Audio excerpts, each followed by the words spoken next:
Who's in charge of Venezuela? U.S. President Donald Trump is providing some new details on his plans for the country.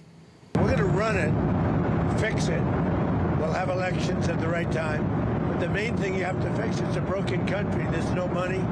There's inflation.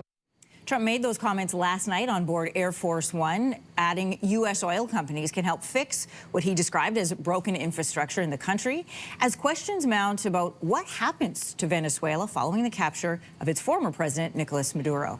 For more on the developing situation this morning, we are joined by Reuters reporter Phil Stewart from Washington. Welcome to Your Morning. Thanks for having me. Okay, lots of developments to follow this morning, Phil, including the hearing for arrested Venezuelan former President Nicolas Maduro. Delcy Rodriguez is officially set to be sworn in as the interim president this hour. And let's start there. She is a loyal lieutenant of Maduro. What has she said since Sunday's capture and the threats from President Trump that she fall in line or, in his words, do what's right or pay a very big price? He actually said she could pay a bigger price than Maduro, which makes one think what that could mean, especially with so many U.S. forces off the coast of Venezuela.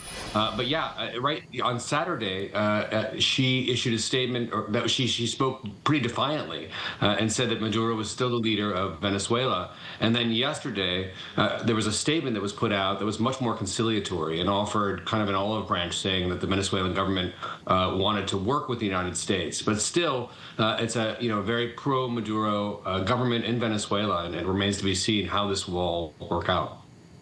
We're showing our viewers live shots from Caracas this morning, where I understand around this hour is when the swearing-in ceremony is supposed to take place.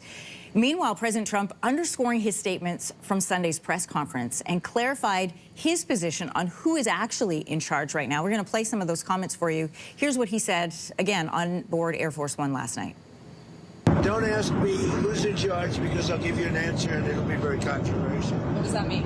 Yes, we're in charge. So then, Phil, how will that work?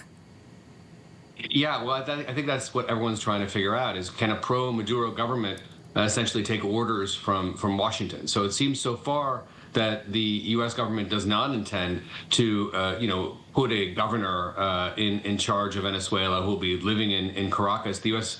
embassy actually is even closed in Venezuela. There is no U.S. embassy there.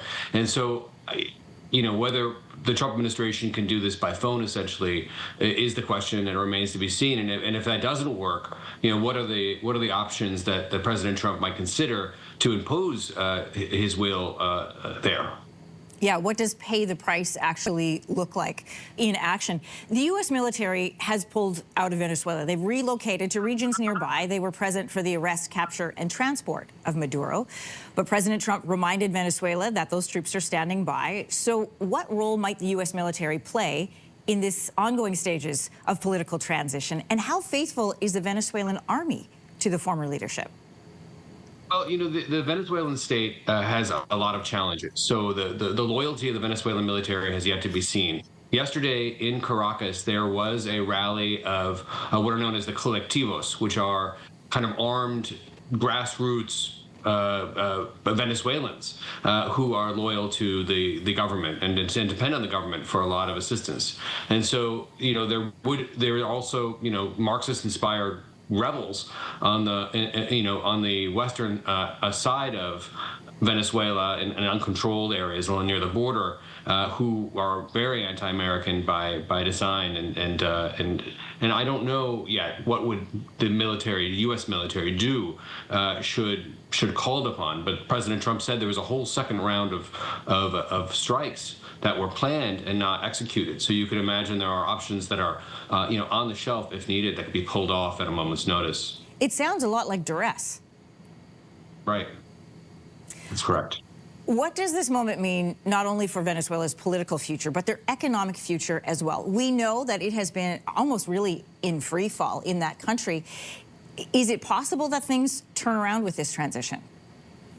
Yeah, I mean, it remains to be seen how quickly, any oil company could turn around Venezuela's lagging production. Venezuela's production, I think, fell from about 7 million barrels per day, 10 years ago to about 1 million barrels a day, or was it 20 years ago? But 1 million barrels a day today. or a year. So we basically we're in a situation where they're producing at a fraction of what they used to, and you know, it would take a very long time for any oil company to turn that around.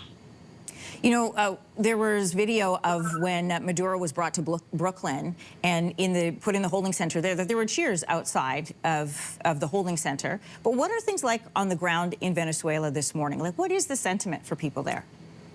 Well, you know, it's hard to know because, I mean, although there were celebrations, I think, in places like Miami and elsewhere, you know, you won't see celebrations on the streets of Caracas or really anywhere in Venezuela, and that kind of gives folks a sense that, you know, although, you know, there are undoubtedly some Venezuelans who are happy that Maduro is gone. I mean, he by all accounts, according to international observers, lost the last election. You know, there aren't celebrations in Venezuela, which means that they don't feel comfortable, they don't feel safe. It's still not really a free society there. So, you know, the mood is kind of subdued and a little bit apprehensive, I think. It'll be interesting to see what that vacuum brings. Phil Stewart with Reuters, great conversation this morning. Thanks for joining us. Thanks.